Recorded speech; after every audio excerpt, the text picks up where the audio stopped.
Hi guys, welcome back to part 2 of Storytelling of Zombie Crown.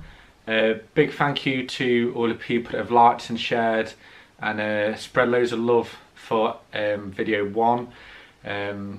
Went a lot better than I thought, so thanks for all the support that you've given me. Here's part 2, enjoy. She reacted rapidly, digging her heels into Anjo's sides and rushing him towards a now hedgehog-like skeleton. Scrambling, she plucked her arrows with haste, before restocking her quiver and dashing towards the gate that she had not long passed through, urging the brown stallion to power his way back to Bramley. Upon reaching the house from household, nothing looked entirely different apart from the whole back garden and thatched roof glistening in some type of red gunge. Muffled sounds captured the atmosphere from afar, but a familiar sensation re-entered Alyssa's mind as replicated screams came from within the building. She knew this time that it wasn't artificial. The sheer terror escaping from a human form demonstrated that horror had befallen them. No caution delayed the young woman this time as she barged through the back door and staggered into the kitchen. The familiar sound of her mother's tone halted Alyssa where she stood, parallel with the now empty iron pan hanging from the right. "Why, oh why, my dear child?" Lena's voice sobbed. "How can one of my beautiful little darling's fate turn this way? This cannot be. Death cannot manifest itself within this soul," she pleaded emotionally to the other hidden presences within the living room. This should not have happened to her. If such tragedy should have occurred, then why did it take one of my gorgeous triplets away? Alyssa's chest stretched tight against her ribcage and her face began to swell. It was not just the words that dawned upon her fragile existence. It was the belief that what her mother had said gave genuine substance to her heart's sentiment. The passing of one of her sisters was unfortunate, no matter how they conspired against her. But her mother's exposed feelings was the final straw for Alyssa. With a slow and heavy acceptance, her mindset flipped its emotions brutishly. She regained herself, and without a further moment passing, she recoiled her steps and flung herself towards her trusted companion. Anjo was thrown into a charge away from the house eastwards, along the outline of Bramley with her brother's farm in the distance west.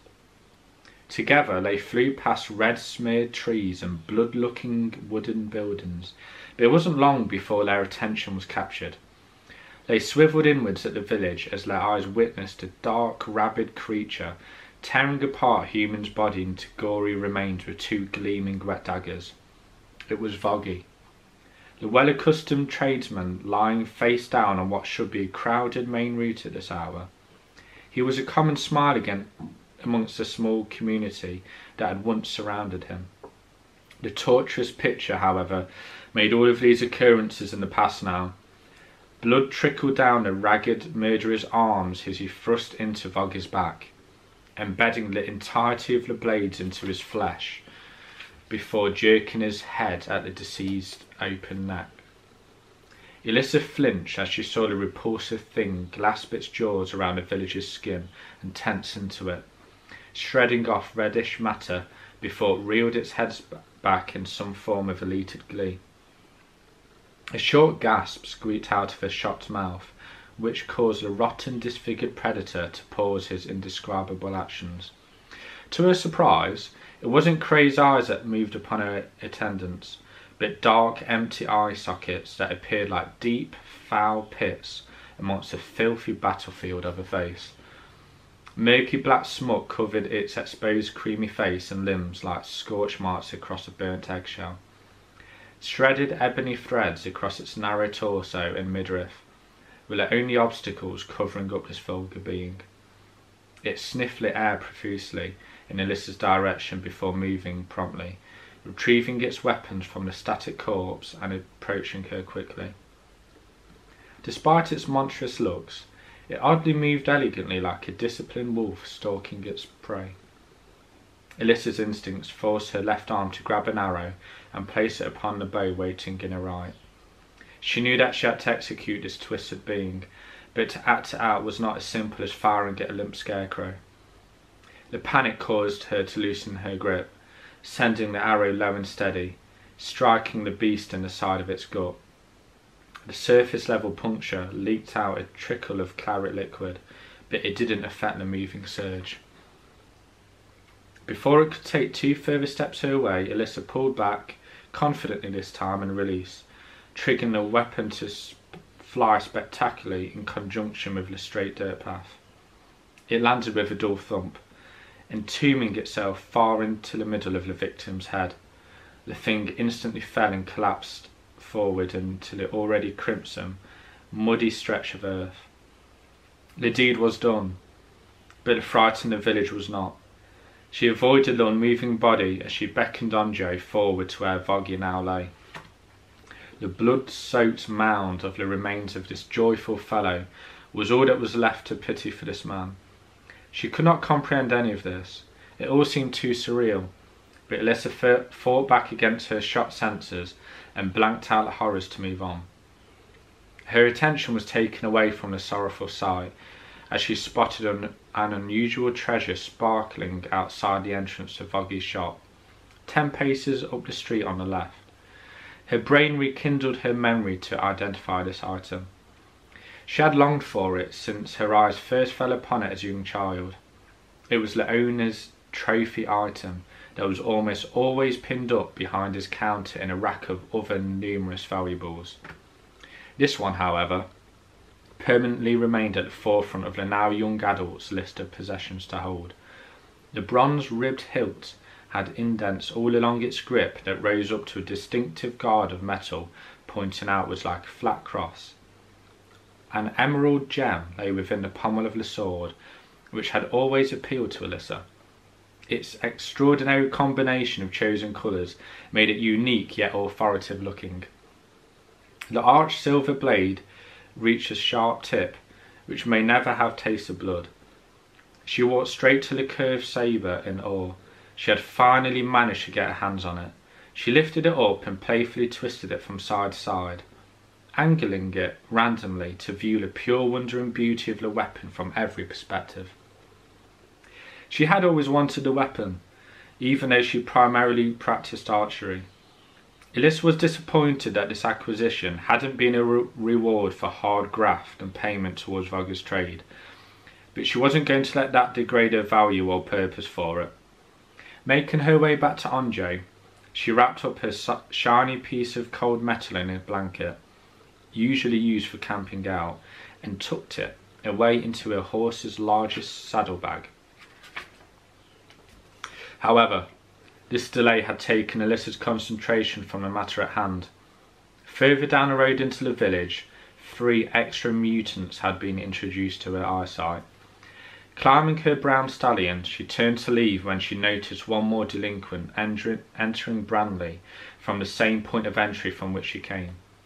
The low choir of their grumbles echoed from either side as a whisk of air flew past Alyssa's cheek, causing the loose strands of hair from the side of her head to jump up. A spinning dagger smacked into Voggy's front door, splintering a hole through its weakened ruins. The path of travel suggested to Alyssa that it was probably one of the mongrels within a trio that had slung it at her. These creatures were similar to the first one she had encountered, except these had painful-looking eyes and moved clumsily. She instantly tugged at her quiver before shooting an arrow in their direction. Her over-aggressive manner was evident as the arrow embedded itself within the middle target's left forearm. Taking a slow intake of oxygen through her nose, she paused slightly, starting again, aiming steadily at the now wounded target. Her accuracy was lethal as the metal tip seared its way through the uncovered neck of its receiver, stopping only when it had reached the cool air on the other side. This display of archery excellence angered the partners of the newly departed. Their once droning sounds now flared up into irate cries of hatred. The 2 cronies on the left stumbled forwards towards a mounted horse, which now greeted in kind. Alyssa had pushed Andre forward as she now readied her bow once more. They raced at each other with lightning pace before the young rider did something that her enemies did not expect. She pulled up her reins 5 paces away, yanking her horse till the left at a stop. As soon as the hooves ground to a halt, she shot an arrow directly into the chest of one of the onrushing victims. By the time the bodkin had made contact, Elissa had already spun her mount around and was spearing Onjo away from the scene. Upon her withdrawal, she volleyed another yard-long shaft behind her into the belly of the other deluded creature. The graceful nature in which she executed this routine made it hard to imagine that this beautiful creation of a woman was causing severe harm. Her second mark told her that she had not been deadly enough, so she began to make her way back to the site when she stopped in her tracks. A bulking shape introduced itself into the scene from 2 houses down on the right, behind the blood-leaking trio. Its muscular frame stood both tall and wide from the ground on which it stomped. The disgraceful and eyeless appearance suggested that it was some relation to the foul beasts around him. An ugly and blooded face smiled smugly, with a fragmented headdress atop its head. The circlet looked aged and withered, as it appeared to be implanted into the leader's scalp. One dull red jewel in the centre was all that stopped it looking like a metal hairband. It was the sheer size of the giant that made Elissa gulp in fear. Extra creatures poured out from the surroundings like a current of murky water, and it only emphasised the physical dominance of their frightening spearhead. Realising the battle was lost, Elissa retaliated frustratingly by firing her last 2 arrows into the bulging stomach of the towering demon, who received them with a wiry smirk and a low chuckle. Controlling Onjo into a hurried retreat, she stormed directly at the slow critter that had steadily loomed close on the path from whence she came. Sharp daggers and coarse shouts flew past the brave steed as it barged the ratty body into the floor before trampling its cracking bones.